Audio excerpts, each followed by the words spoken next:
आज हम डिस्कस करेंगे कि ईसॉप को इम्प्लीमेंट करने के जो दो रूट हैं, पहला है डायरेक्ट रूट और दूसरा है ट्रस्ट रूट। दोनों में डिफरेंस क्या है? कई बार ये क्वेश्चन एग्जाम में आता है, तो चलिए इसको समझते हैं। सबसे पहले बात करेंगे डायरेक्ट रूट की।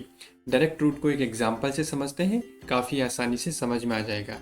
यह है कंपनी, यह है एम्प्लॉय। कंपनी ने एम्प्लॉय को ईसॉप ग्रांट किए, तो यहाँ पे सिर्फ दो पार्टी होती हैं, एक कंपनी और एक एम्प्लॉय। एम्प्लॉय क्या करेगा? जब भी इसके पास राइट आ जाएगा एक्सरसाइज करने का, एक्सरसाइज करेगा। एक्सरसाइज करने का जो मेथड है हम पहले ही डिस्कस कर चुके हैं। इसको एक एक्सरसाइज फॉर्म देना है प्लस एक्सरसाइज मनी देना है, जिसे हम एप्लीकेशन मनी भी बोल सकते हैं। जैसे ही कंपनी को एक्सरसाइज प्राइस मिल जाएगा, कंपनी की एक कमिटी होती है, यानी कि जब भी आप अपनी कंपनी में ईसॉप इम्प्लीमेंट कर रहे हैं, आपको या तो कॉम्पनसेशन कमिटी या फिर नॉमिनेशन एंड रेम्यूनरेशन कमिटी को कॉन्स्टिट्यूट करना होता है। ये जो कमिटी है क्या करेगी? शेयर्स को अलॉट करेगी। ध्यान रखना, मैंने यहाँ पे वर्ड यूज़ किया है अलॉट। यहाँ पे अलॉटमेंट होता है। एक तरीके से हम इसको बोल सकते हैं कि फ्रेश इक्विटी शेयर्स इशू हो रहे हैं एम्प्लॉय को, और जैसे ही हम फ्रेश इक्विटी शेयर्स अलॉट करते हैं या इशू करते हैं, हमारी पेड अप कैपिटल बढ़ जाती है। तो यहाँ पर हमारी पेड अप कैपिटल बढ़ेगी, यहाँ पर हमें अलॉटमेंट कर रहे हैं। और तीसरा एक और आता है, अगर हम लिस्टेड कंपनी की बात करें, अलॉटमेंट करने के बाद ये जो शेयर्स हैं हमें लिस्ट भी कराने होते हैं। लिस्टिंग क्यों कराते हैं? सो दैट ये एम्प्लॉय जो है इन शेयर्स को ट्रेड कर सके, यानी कि अगर उसको शेयर्स बेचने हैं तो शेयर्स को बेच सके। तो यहाँ पर अलॉटमेंट होती है, यहाँ पर लिस्टिंग होती है, प्लस यहाँ पे पेड अप कैपिटल भी इंक्रीज हो जाती है। तो ये है हमारा डायरेक्ट रूट। डायरेक्ट रूट में ये बेसिकली कंपनी और एम्प्लॉय के बीच में ट्रांजैक्शन हो रहा है। अगर हम बात करें ट्रस्ट रूट की, तो ट्रस्ट रूट में जैसा कि नाम सजेस्ट करता है, एक और पार्टी जुड़ जाएगी। तो यहाँ पे एक आएगा ट्रस्ट, ये हमारी पार्टी वन हो गई। दूसरी पार्टी हमारी कंपनी ही रहेगी और तीसरी पार्टी हमारी एम्प्लॉय। अब यहाँ पे जो ये कंपनी है, ये कंपनी ट्रस्ट को बोलती है कि तुम हमारे एम्प्लॉय के लिए या तो शेयर्स सेकेंडरी मार्केट से खरीद लो, या फिर सेकेंडरी मार्केट से नहीं खरीदने तो हम आपको एक lump sum number of shares issue कर देते हैं। यानी कि जैसे डायरेक्ट रूट में जब भी एम्प्लॉय एक्सरसाइज कर रहा था तो एम्प्लॉय वाइज हम शेयर इशू कर रहे थे, यहाँ पर एक एस्टिमेटेड नंबर को ध्यान में रखते हुए ट्रस्ट को हम लोग इशू कर देते हैं। तो ऑल इन ऑल ट्रस्ट के पास शेयर आ जाते हैं, एक ट्रस्ट के पास शेयर्स का एक पूल आ जाता है। अब ये शेयर्स को चाहे वो प्राइमरी मार्केट से खरीदे चाहे वो सेकेंडरी मार्केट से खरीदे, पैसा तो चाहिए। तो ये पैसा इसको कौन देता है? कंपनी देती है। कंपनी जो पैसा है वो ऐसे ही किसी भी एंटिटी को नहीं दे सकती है, तो इसे हम बोलते हैं कि कंपनी ने ट्रस्ट को लोन दिया। अब ये जो ट्रस्ट को लोन दिया है, बाद में क्या होगा? ये जो एम्प्लॉय है जब भी वेस्टिंग होगी एक्सरसाइज करेगा। एक्सरसाइज करने के बाद ये जो ट्रस्ट है यहाँ पे अपने पूल में से जितने भी शेयर्स इस एम्प्लॉय ने एक्सरसाइज किए हैं वो ट्रांसफ़र कर देगा। तो अगर आप देखोगे डायरेक्ट रूट में हमने वर्ड यूज़ किया था अलॉटमेंट, और यहाँ पे हम वर्ड यूज़ कर रहे हैं ट्रांसफ़र।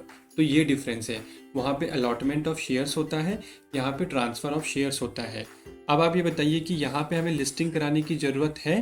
तो इसका आंसर है नहीं, क्योंकि ये जो पूल में शेयर्स है ना, ये शेयर्स ऑलरेडी लिस्टेड होते हैं। अगर वो सेकेंडरी मार्केट से खरीदे हैं तो ऑलरेडी लिस्टेड हैं। अगर प्राइमरी इशू हुआ है तब भी इसको पहले से ही हम लिस्ट करा के रखते हैं, बस हमें सीधा ट्रांसफ़र करना है।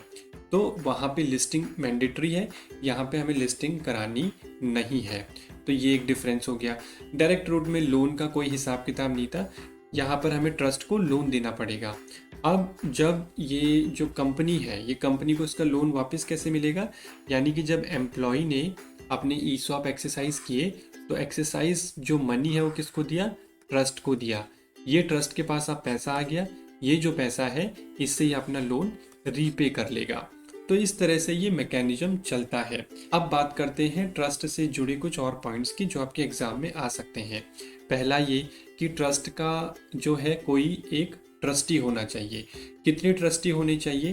तो ट्रस्टी की अगर मैं आपको बात बताऊं तो अगर इंडिविजुअल ट्रस्टी आप अपॉइंट कर रहे हो तो कम से कम 2 होने चाहिए। अगर कॉरपोरेट है तो एक ट्रस्टी से भी काम चल जाएगा। क्या हम किसी को भी ट्रस्टी बना सकते हैं? नहीं, हम कुछ लोगों को ट्रस्टी नहीं बना सकते हैं। कंपनी के प्रमोटर को, कंपनी के केएमपी को यानी कि की मैनेजरियल पर्सनल को और प्लस कंपनी के प्रमोटर को हम ट्रस्टी नहीं बना सकते हैं। और ना सिर्फ कंपनी के बल्कि कंपनी के होल्डिंग सब्सिडरी और एसोसिएट कंपनी के प्रमोटर, केएमपी और डायरेक्टर को हम ट्रस्टी नहीं बना सकते। यहाँ तक कि इन लोगों के जो रिलेटिव है ना, उनको भी हम ट्रस्टी नहीं बना सकते। तो पहले तो ये कैटेगरी ऑफ लोग हैं जिनको हम ट्रस्टी नहीं बना सकते। दूसरा, अगर कोई ऐसा इंडिविजुअल है जो कंपनी में 10% से ज़्यादा की शेयर होल्डिंग रखता हो, यानी बेनिफिशियल ओनर है उन शेयर्स का अगर वो, तो इसको भी हम ट्रस्टी नहीं बना सकते हैं। तो ये हो गया ट्रस्ट से जुड़ा पहला पॉइंट कि कौन ट्रस्टी हो सकता है, कितने ट्रस्टी हो सकते हैं। दूसरी अगर हम बात करें तो हमें एक ट्रस्ट डीड की भी रिक्वायरमेंट होती है। तो मैं व्हाइट बोर्ड पे आपको दोबारा से समझाता हूँ। पहले हमने बात कर ली ट्रस्टी की, अब हम बात करेंगे डीड की, यानी ट्रस्ट डीड की। अब ट्रस्ट डीड तो हमें बनानी है जहाँ पर भी हम ट्रस्ट की बात करते हैं। ये डीड में कुछ क्लॉजेस मैंडेटरी हैं और ये मैंडेटरी क्लॉजेस कहाँ मेंशन है? इसी रेगुलेशन में, जो रेगुलेशन हम पढ़ रहे हैं, that is SEBI share based employ benefit regulations 2014। इसमें मेंशन है कि आपका जो ट्रस्ट डीड है उसमें कुछ मिनिमम इंफॉर्मेशन या मिनिमम क्लॉजेस आनी चाहिए, तो हमें वो क्लॉजेस मेंशन करने होंगे। तो ये बात हमने कर ली ट्रस्ट डीड की। तो पहला पॉइंट हो गया, दूसरा पॉइंट भी हो गया।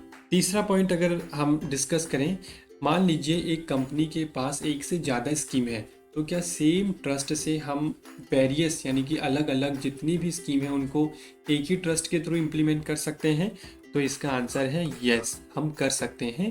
बस हमें क्या करना है कि proper books of account maintain करने हैं, प्रॉपर डॉक्यूमेंटेशन रखनी है, सो दैट कल को अगर कुछ भी स्क्रूटनी होती है तो काफ़ी क्लियरली हम एक सेग्रीगेशन दिखा सकें स्कीम वाइज भी। चौथा एक पॉइंट ये है कि जब भी आप अपने ईसॉप को ट्रस्ट रूट के थ्रू इम्प्लीमेंट करना चाहते हैं, तो जब आप शेयर होल्डर के पास जाते हैं अपनी ईसॉप स्कीम को अप्रूव कराने, तो at that point of time itself आपको अपफ्रंट ये बताना है और डिस्क्लोज करना है कि हम अपनी जो ईसॉप स्कीम है उसको ट्रस्ट रूट के थ्रू इम्प्लीमेंट करना चाहते हैं।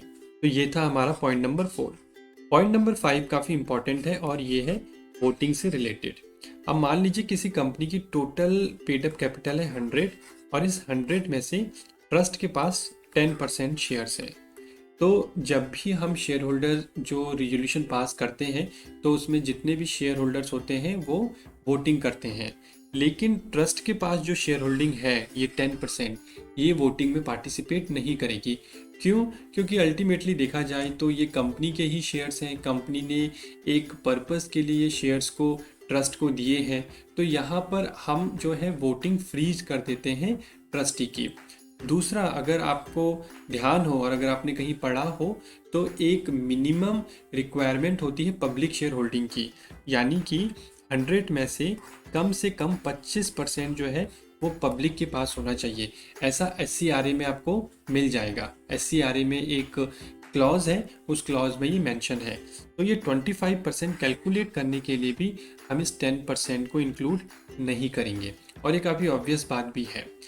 तीसरी अगर मैं आपको बात बताऊं, ये भी शेयर होल्डिंग से ही रिलेटेड है कि जब हम स्टॉक एक्सचेंज को, जितने भी लिस्टेड कंपनीज हैं उनको 21 डेज के अंदर, यानी कि जैसे ही क्वार्टर खत्म होता है उसके 21 डेज के अंदर एक share holding pattern stock exchange को देना होता है और उसमें हमें ये बताना है कि प्रमोटर के पास कितने शेयर्स हैं और पब्लिक के पास कितने शेयर्स हैं। लेकिन अब क्वेश्चन ये आता है कि ये जो 10% है ट्रस्ट के पास, ये प्रमोटर में आएगा या पब्लिक में आएगा? तो इसका आंसर है ना तो ये प्रमोटर में आएगा ना ही ये पब्लिक में आएगा। इसके लिए एक अलग कैटेगरी है जिसका नाम है नॉन प्रमोटर नॉन पब्लिक। दोबारा रिपीट करता हूँ, नॉन प्रमोटर नॉन पब्लिक। तो ये भी आप अपने एग्जाम में मेंशन कर सकते हैं। उसके बाद ट्रस्ट जो है सेकेंडरी मार्केट से, जैसे कि अभी हमने डिस्कस किया, सेकेंडरी मार्केट से शेयर एक्वायर कर सकता है, लेकिन एक फाइनेंशियल ईयर में इसकी एक लिमिट दे रखी है। ये नहीं है कि वो 10%, 20% कितने भी शेयर्स को एक्वायर कर सकता है। नहीं, सिर्फ 2% ऑफ पेड अप कैपिटल तक ही एक फाइनेंशियल ईयर में एक्वायर कर सकता है। अब इसके बाद एक और इम्पॉर्टेंट पॉइंट है और ये लास्ट पॉइंट है, ये है इनसाइडर ट्रेडिंग से रिलेटेड।